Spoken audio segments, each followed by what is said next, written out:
vamos para o nosso assunto de hoje, e eu quero então ler com você aqui, Romanos 8, versículo 15, que diz assim: pois vocês não receberam um espírito que os escravize, para novamente temerem, mas receberam um espírito que os torna filhos, por adoção, por meio do qual clamamos, Abba, Pai.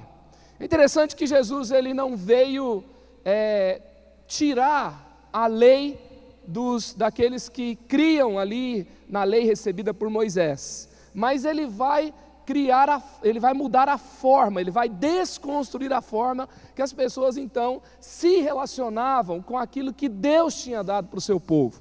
E aí então ele vai mudar os paradigmas do relacionamento que a gente tem com Deus, com a fé. E então nós somos convidados para um relacionamento de liberdade, de vida. E aí então, aqui em Romanos 8,15, é um texto incrível da carta de Paulo aos Romanos. É a carta que ele fala, nesse capítulo, é o capítulo que ele vai falar que não tem mais nenhuma condenação sobre as nossas vidas, que Jesus já nos perdoou, e vai passar então por essa questão de um alinhamento de que Deus é o nosso Pai, que a gente tem uma plena liberdade nesse relacionamento com Ele, e vai terminar falando que nós somos mais do que vencedores em Cristo Jesus, porque Ele nos amou. E aí então, nosso espírito, o Espírito de Deus em nós, vai testificar que nós somos filhos de Deus. Quantos aqui querem viver e buscam a manifestação do Espírito Santo na sua vida? Uau, todo mundo aqui, a gente quer. E normalmente a gente busca algumas manifestações. Eu quero a cura, eu quero sinais do tipo profecias, eu quero palavra de conhecimento, porque quando alguém chega e fala para mim algo que eu não contei para ninguém, e aí ele fala da minha vida, e ele começa a trazer ali alguns elementos que ninguém sabia, só Deus sabia, eu dou mais crédito, de alguma forma meu coração se quebranta, e esse é um sinal do Espírito. Agora Romanos 8,15 vai trazer uma perspectiva do sinal do Espírito, é que quando nós somos cheios do Espírito Santo, nós somos curados da orfandade espiritual, porque o Espírito clama dentro de nós que nós somos filhos de Deus. Qual que é um dos sinais que nós nascemos de novo? É que quando nós recebemos o Espírito Santo, ele vai testificar dentro da gente, vai nascer uma convicção de que eu sou filho de Deus. Uma das principais marcas hoje em dia é a questão da orfandade espiritual, porque a gente vai transferir, a gente fala tanto sobre isso, a gente vai transferir aquelas nossas lacunas dos nossos relacionamentos com os nossos pais biológicos para o nosso relacionamento com Deus. E aí então vai nascer um relacionamento baseado em medo, em distanciamento, medo, por exemplo, da intimidade, medo, por exemplo, de errarmos, de falharmos, de fracassarmos, e então vai nascer essa questão dentro da gente, aquele sentimento de que não está bom, nunca está bom, e aí isso é sinal de que nós somos órfãos, quando a gente se compara muito, quando você fica meio perdido nas suas emoções. E a orfandade espiritual, que muitas vezes é essa falta de identificação profunda com o pai e a mãe como referenciais, com um padrão correto diante de Deus, vai fazer com que a pessoa, por exemplo, fique perdida durante uma tomada de decisão. Você tem que decidir algo, você não consegue, você não se sente seguro, porque você não aprendeu, você não teve segurança. Um filho, quando ele olha para um pai, ele quer uma aprovação. Ele quer mostrar que ele consegue fazer alguma coisa. Esses dias o Samuel em casa, fez 4 anos de idade, ele pegou um banquinho de madeira maciça, que ele ganhou do vovô, que era um banquinho pesado, e ele levantou assim o mais alto que ele pôde. Quando ele chegou mais ou menos na altura da cintura, ele estava tremendo inteiro, e ele quase não conseguiu falar, e o objetivo dele era que eu olhasse para ele. E aí então, quando eu olhei para ele, ele falou: papai, olha o que eu consigo, eu sou forte, eu já tenho 4 anos. E enquanto eu não falei assim, uau, você é incrível, ele não jogou aquele negócio que parecia ser 2 toneladas no chão de volta. Eu já fui tentando ajudá-lo para não cair em cima do dedinho dele, sabe aquele dedo que dói? Seria um desastre. mas ele olha para o pai e ele precisa de uma validação.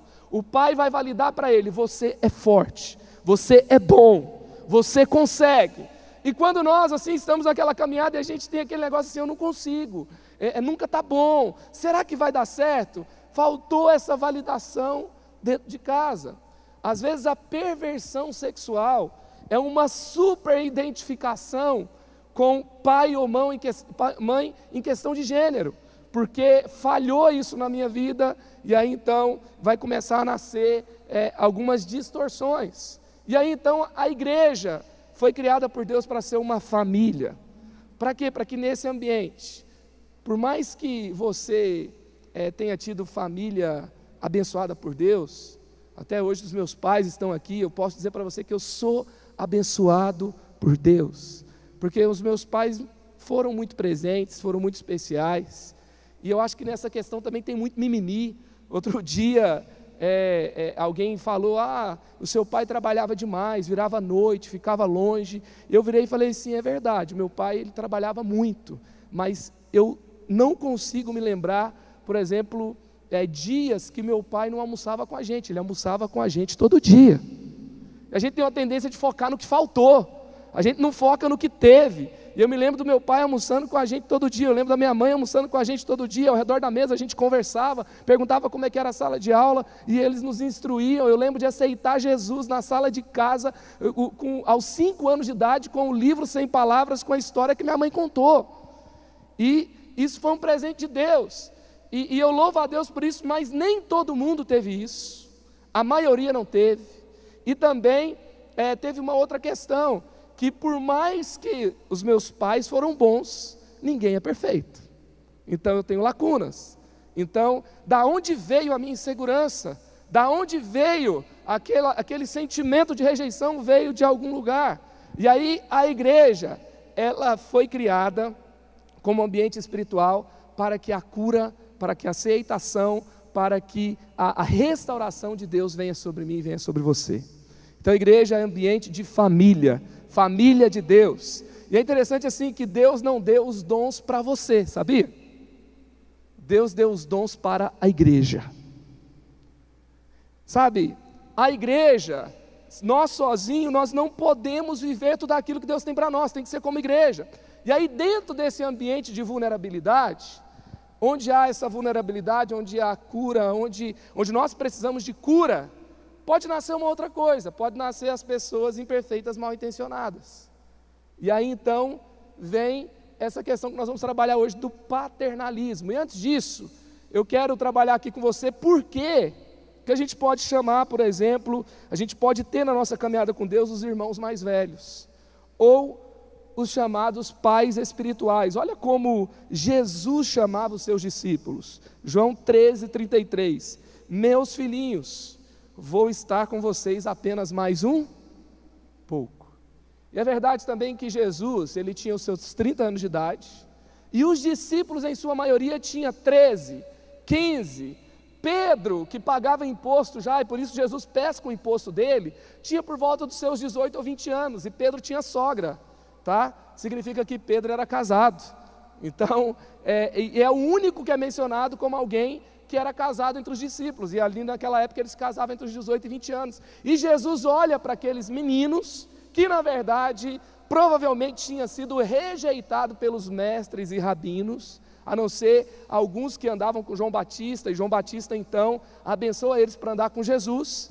A maioria deles tinham sido rejeitados por alguns mestres, e Jesus ele vai oferecer um relacionamento mais do que de mestre, mais do que de mentoria, mais do que de conselheiro. Ele vai falar aqui: vocês são meus filhinhos. Como é que Pedro chamava, João chamava, Paulo chamava? E aí eu quero ler aqui com você um texto de João, e você vai encontrar também Paulo chamando Timóteo de meu filho na fé, e Pedro também chamando discípulos de filho. 1 João 4,4, filhinhos, vocês são de Deus, e os venceram, porque aquele que está entre vocês é maior do que aquele que está no mundo. E é interessante que João aqui, ele está falando algo relacionado a uma afirmação paterna. Ele está afirmando que os seus discípulos eram fortes. E ele vai falar isso mais de uma vez, ele vai falar várias vezes. Aqui ele vai falar assim: vocês já o venceram, porque aquele que está em vocês é maior do que aquele que está no mundo. Também ele vai falar em outro momento que o poder de Deus habita neles, que o poder da palavra estava neles, e eles não precisavam temer, ele está validando. Então, aqui nós vemos relacionamentos sanadores dentro da igreja, e por isso, por exemplo, a igreja católica vai estabelecer que o seu sacerdote espiritual se chama padre, que significa o quê? Pai. Agora sim, nós não podemos, tem uma coisa que a gente aqui na igreja da cidade, a gente trabalha, é que a gente não quer ter aquela espiritualidade toda afetada, sabe? Sabe aquele negócio assim, que se você não chama de pai, você é menos espiritual do que o outro que chama? Sabe aquele negócio, nós sempre temos as características, assim, da pessoa que é mais espiritual. Eu estava aqui na vibe com o Lucas, com a Mariana, eles estavam ministrando adoração, às vezes numa vibe um pouco mais rock and roll com o Ebinho, e aí a gente estava aqui fluindo, e aí eu estava olhando, de vez em quando eu gosto de fazer um stories mostrando o ambiente, como é que a galera está entrando, e aí tem aquela tendência de falar assim, não, quem é mais espiritual? Porque tinha uma época que você ser espiritual era você levantar a mão, fechar o olho, fazer uma cara de choro, de muito triste assim, ó, aí você já é muito espiritual. Mas essa época passou, gente. Hoje, se você levantar a mão e fizer uma cara de triste e chorar e tal, não é espiritual. Hoje você tem que fazer uns negócios mais diferentes, né? Teve um F5 na espiritualidade hoje. Então você tem que levantar a mão e tem que fazer uns negócios assim, ó, sabe? Aí você já é mais espiritual do que o outro, entendeu? Mas Rafael, se você for muito espiritual, aí você vai mandar um assim, ó. Entendeu? E aí esses negócios vão sendo atualizados. E aí a gente pega e começa a definir. Rapaz, hoje estava forte. Aí você começa a definir o que está forte e o que não está. Aí você começa a definir que discipulado, que é discipulado, e discipulado, não, esse discipulado é fraquinho. Porque o meu discipulador manda umas revelações assim, sabe? Na veia. E ele carrega um negócio esquisito. E aí a gente pega e começa, e às vezes é um jeito de falar, e às vezes é alguém que tem um estilo renovado, sabe?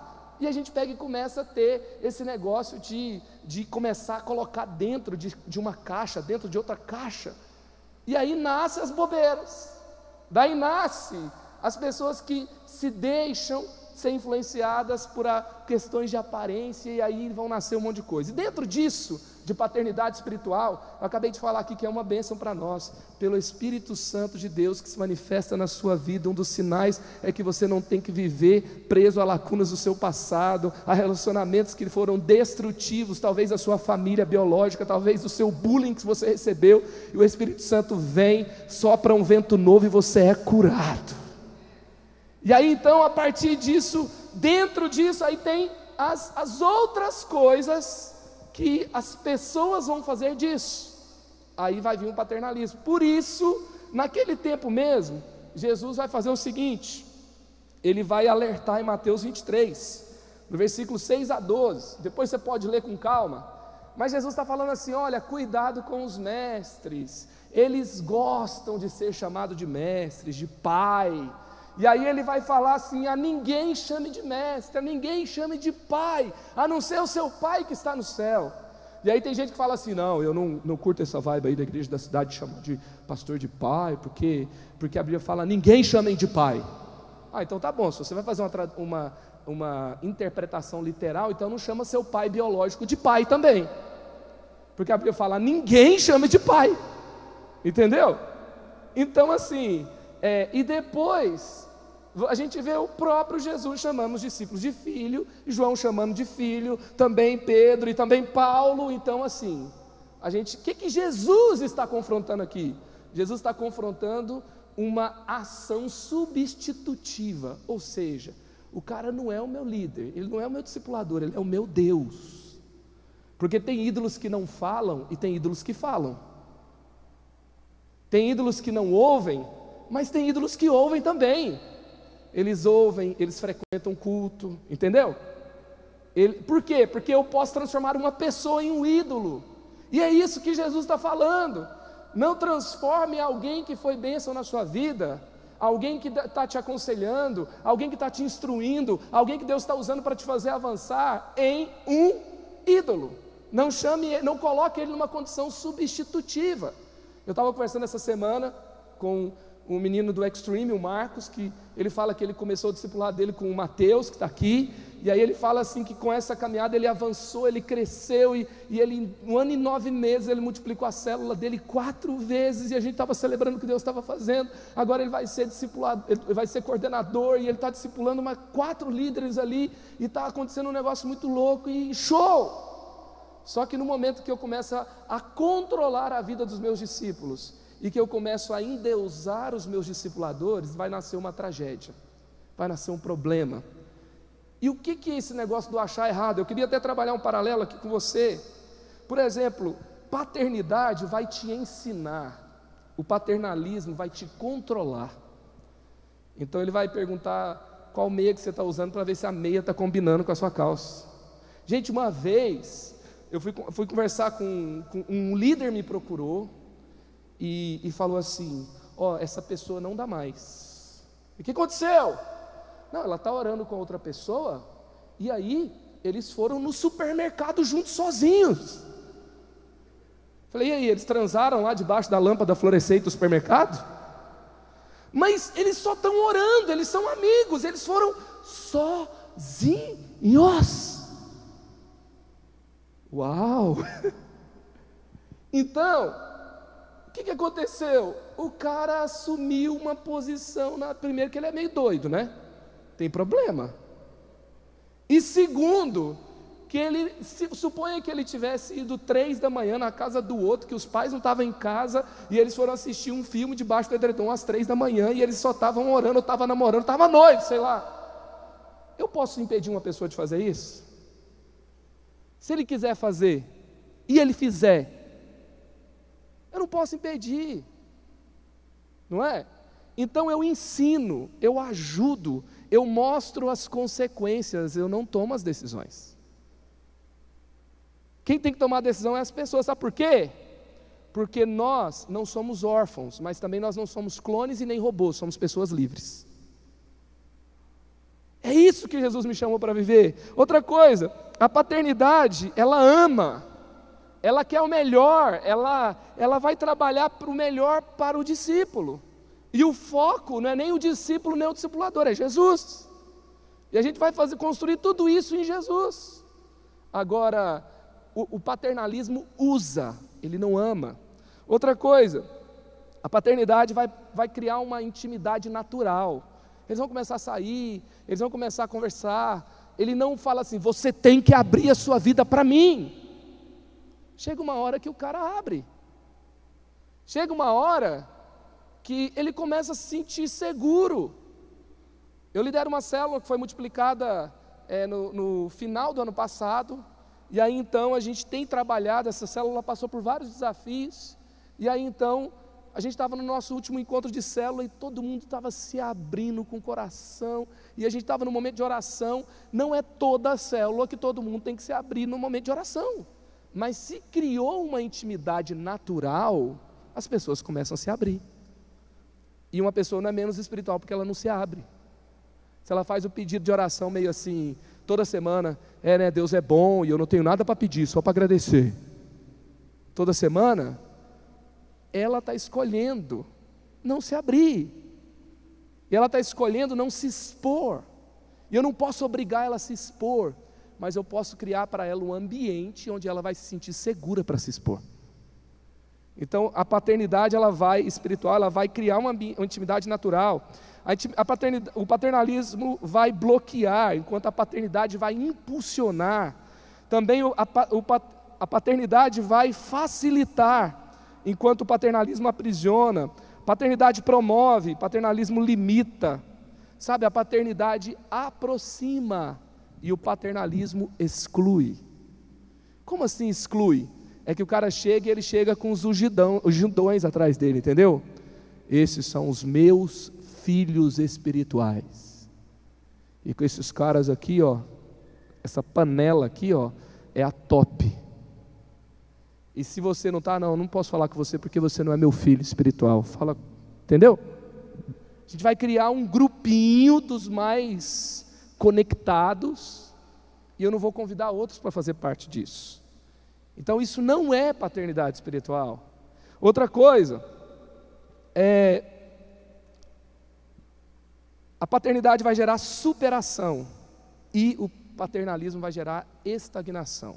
Então vamos lá, 1 Pedro 5, 2 e 4 diz assim: aconselho que cuidem do rebanho que Deus lhes deu e façam isso de boa vontade, como Deus quer e não de má vontade. Não procurem dominar os que forem entregues aos cuidados de vocês. Olha o que está dizendo o texto: não procurem dominar. Esse negócio é antigo, gente. Os que forem entregues aos cuidados de vocês. E aí o que vai dizer? Mas sejam um exemplo para o rebanho. E quando o grande pastor aparecer, vocês receberão a coroa gloriosa que nunca perde o seu brilho. Quantos podem dizer amém aqui? O texto está dizendo que a gente vai ser exemplo, a gente vai ser uma inspiração, a gente vai ser uma referência. Pessoas vão querer andar com a gente de boa vontade, de livre vontade, e eles vão começar a mudar, porque eles não aprendem apenas, eles apreendem. Então cada um aqui do Eleve Livre, cheio do Espírito Santo, curados espiritualmente da orfandade, vão inspirar outras pessoas. Quando Deus está trabalhando na sua vida, Ele não está vendo só a sua vida, vai ter uma multidão impactada por meio de você. E aí isso vai acontecer de uma forma natural. E aí, o que é o achar errado? Se você quer discipular para resolver um problema pessoal de status ou autoestima, você achou errado. Então eu quero discipular, mas é porque eu não sou uma pessoa muito bem resolvida. Se eu tiver uma penca de gente andando comigo, eu vou ser o cara no Eleve. O que é isso? Eu achei errado. Eu sou meio carente, entendeu? E aí então eu quero mandar num grupo de pessoas para conseguir me sentir bem resolvido. Isso não vem de Deus. Isso não é o propósito do discipulado. Então, você não tem que se sentir útil dessa forma para ser curado. Deus vai te usar, vai ser uma bênção para todo mundo. Mas esse não é o propósito. Se você quer controlar as decisões das pessoas, também achou errado. Se para você, você ficou mais apegado à nomenclatura do que à essência, também achou errado. Não faz sentido impor para os seus discípulos te chamarem de pai. Aliás, a gente tem trabalhado na nossa igreja que a paternidade é da igreja.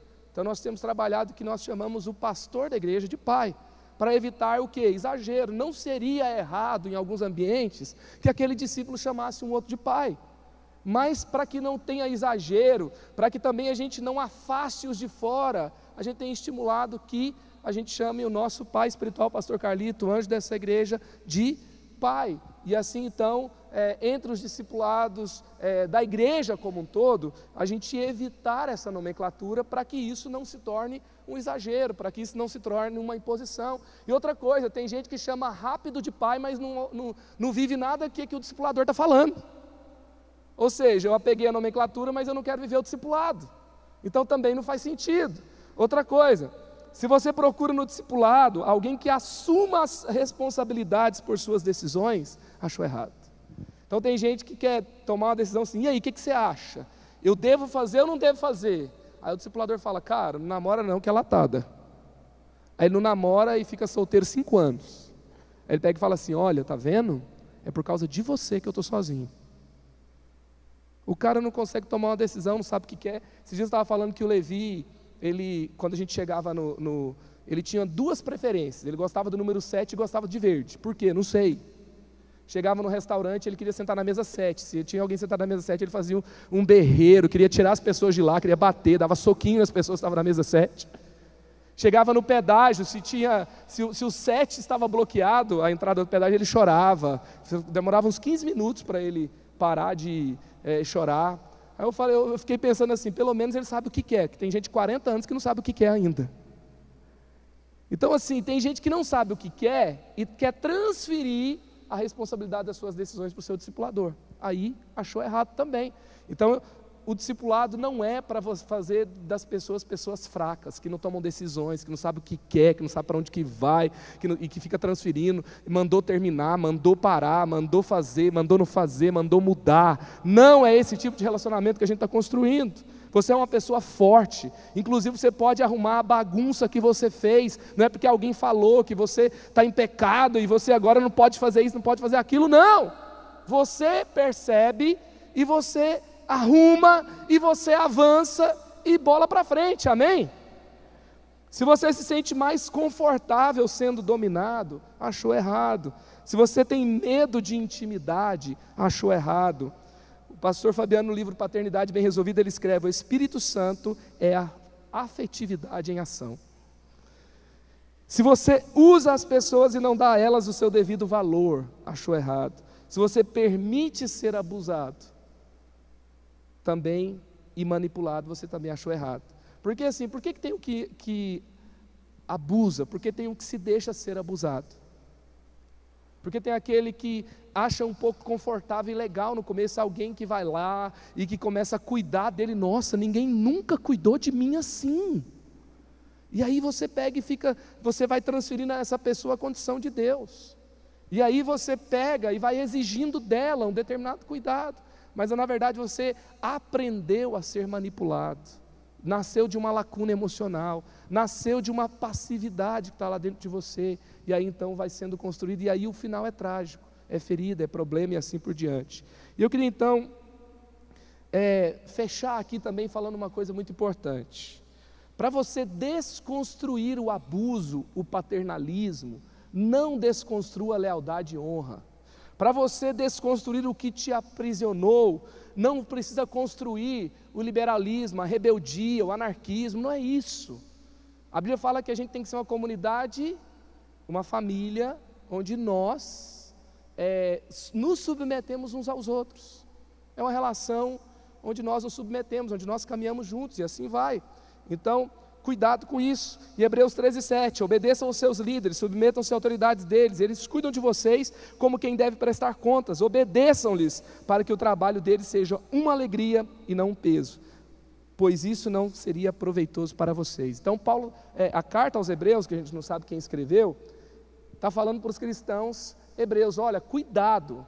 Por quê? Porque se vocês não caminharem junto com seus líderes e não honrarem a vida deles, isso não vai ser bom para ninguém. Isso não é bom para a igreja, não é bom para vocês. Então, nós trabalhamos num ambiente de mutualidade, de uns aos outros, de submissão, mas nós temos que dizer não para o abuso, não para a manipulação, não para o que nos limita, não para os que nos aprisiona. Nós somos um ambiente onde Deus te colocou para que você seja impulsionado, amém?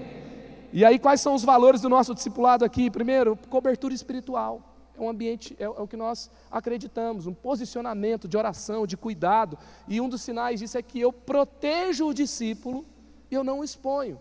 E quando eu tenho que fazer uma correção, eu corrijo em particular, mas como um ensino, como um conselho.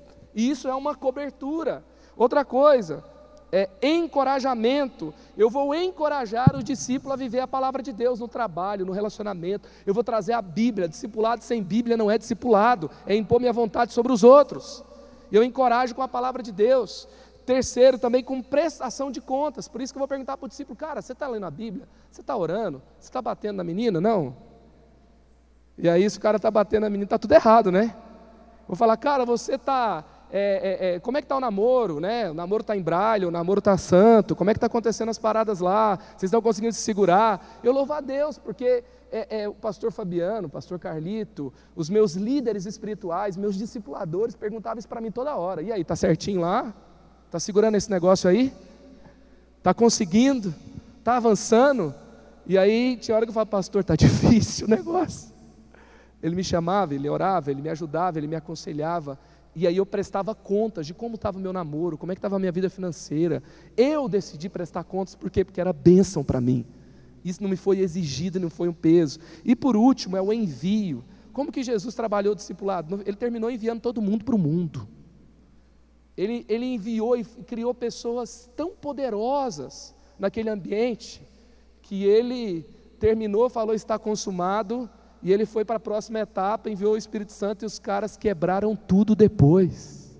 Qualquer lugar do mundo eles estavam causando uma revolução. Por quê? Porque eles entenderam que eles eram fortes e poderosos no Espírito Santo. E assim o Evangelho chegou para a gente até hoje.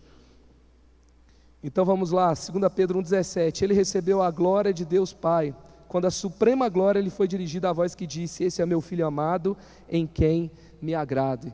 E aqui é Jesus nos ensinando como a gente pode viver como filho amado do Pai e com a glória de Deus sobre nós. E por último aqui, eu queria ler aqui João 1, 12 e 13, falando de paternidade. Qual que é a essência?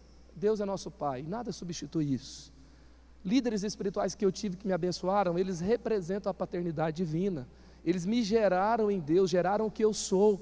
Os meus pais foram pais espirituais para mim. Os meus líderes, muitas vezes, meus discipuladores foram pais espirituais para mim. O meu discipulador, o meu pai espiritual, Carlito, ele então me abençoou, me gerou em Deus. E ele me conectou mais com esse Deus que é Pai. E qual que é a base disso? É ser filho de Deus. Por isso lá em João 1, 12 e 13 fala: contudo aos que o receberam, aos que creram em seu nome, Deus lhes deu o direito de se tornarem o quê? Filhos de Deus, os quais não nasceram por descendência natural, nem pela vontade da carne, nem pela vontade de algum homem, mas nasceram de Deus. Quantos podem dizer amém? E qual que é a mensagem aqui no final que eu quero deixar com você? Se você não vê a Deus como um Pai amoroso, você achou errado. Deus te trouxe aqui hoje para quê? Para que você veja Deus como um Pai amoroso.